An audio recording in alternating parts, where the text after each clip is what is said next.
मित्रों, अजेय प्रहार चैनल में आपका स्वागत है।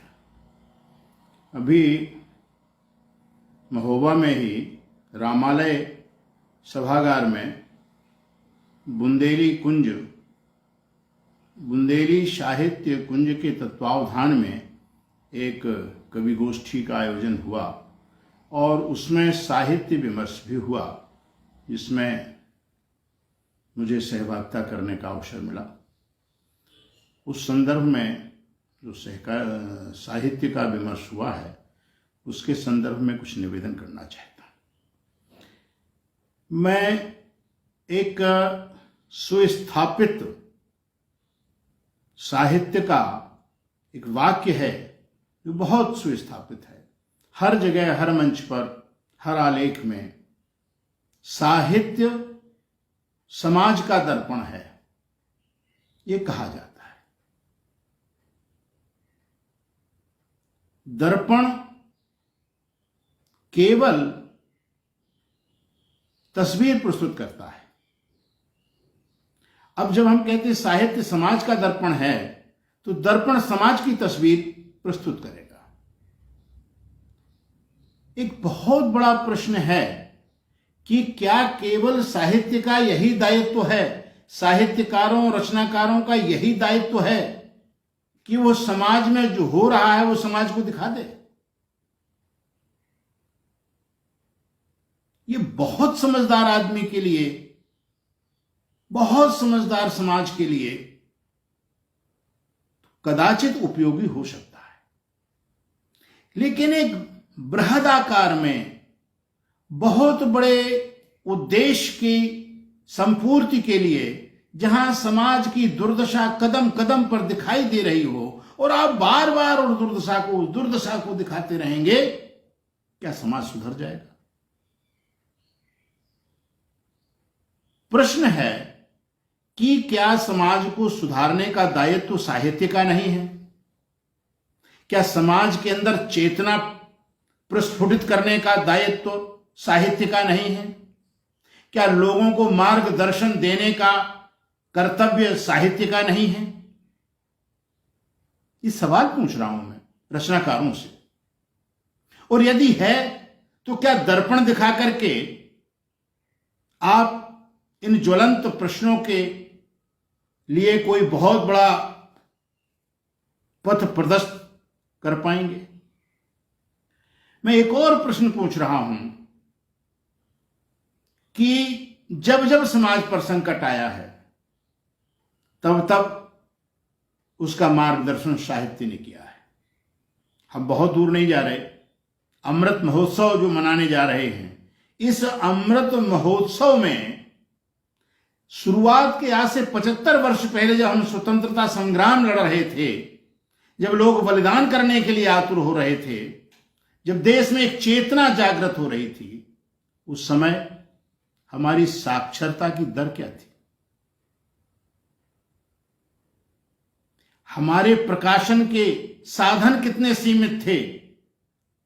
और तब छोटे छोटे से गीत, हाथ के लिखे हुए समाचार पत्र जो दीवारों में चिपकाए जाते थे रात बिरात, उनने कितनी चेतना प्रस्तुत कर दी। और आज बड़े बड़े समाचार पत्र, बड़ी बड़ी पत्रिकाएं, बड़े बड़े समारोह, बड़े बड़े आयोजन, बड़े बड़े लेखक सब कुछ लिख रहे हैं, और चेतना शून्य समाज होता चला जा रहा है। और हम समाज का दर्पण होने का दंभ भर के उसको केवल दर्पण दिखा करके संतुष्ट हो जाना चाहते हैं। ये यक्ष प्रश्न है, इस पर विचार करने की आवश्यकता है। जब जब देश पर संकट आया, तब तब साहित्य ने मार्गदर्शन किया। राजनीति अल्पकालिक धर्म हुआ करती थी किसी जमाने में। आज तो स्वार्थ के अंधकूप में डूबी हुई राजनीति केवल अपना पृष्ठ पेषण के लिए देश का नाम ले रही है, चाहे जौन सा राजनीतिक दल क्यों ना हो।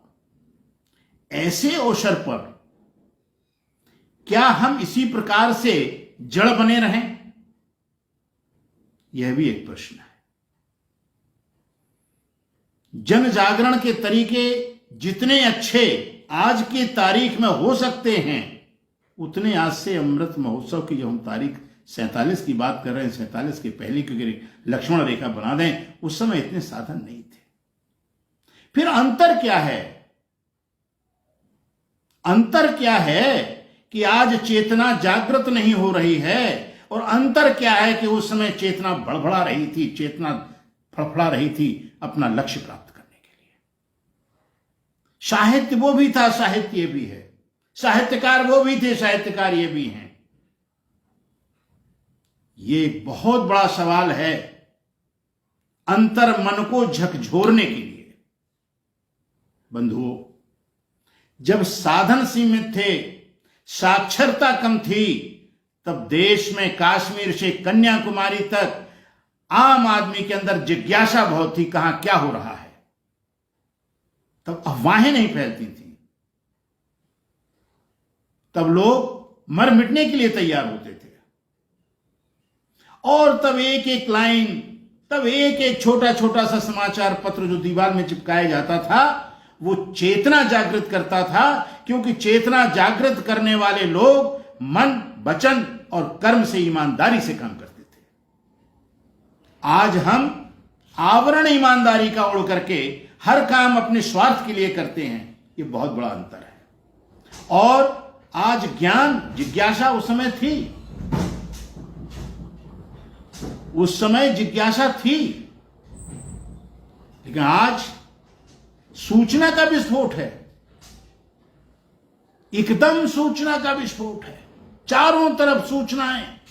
हर व्यक्ति से आप बात कीजिए तो वो ये कहता है कि हम ज्ञानवान हैं, हमसे बड़ा ज्ञानी कोई है नहीं। यह जो एक स्थिति है, यह बहुत ही चिंतनीय स्थिति है। आज आवश्यकता है कि रचना धर्मता में जो लोग जुड़े हुए हैं, लगे हुए हैं प्राणपण से, उनके अंदर मन, क्रम और वचन के साथ ईमानदारी की आवश्यकता है। आज आवश्यकता इस बात की है कि हम छोटे छोटे से बच्चों में संस्कार दें, जो संस्कारहीन पीढ़ी हम घर घर में पैदा कर रहे हैं, उनको संस्कारवान बनाएं। आज आवश्यकता है कि साहित्य समाज की आवश्यकताओं को समझे। अंतिम छोर में बैठे हुए व्यक्ति, अंतिम छोर में बैठे हुए व्यक्ति के विषय में सोचे। वो ये ना सोचे कि हमको सिंहासन की आरती उतारना है।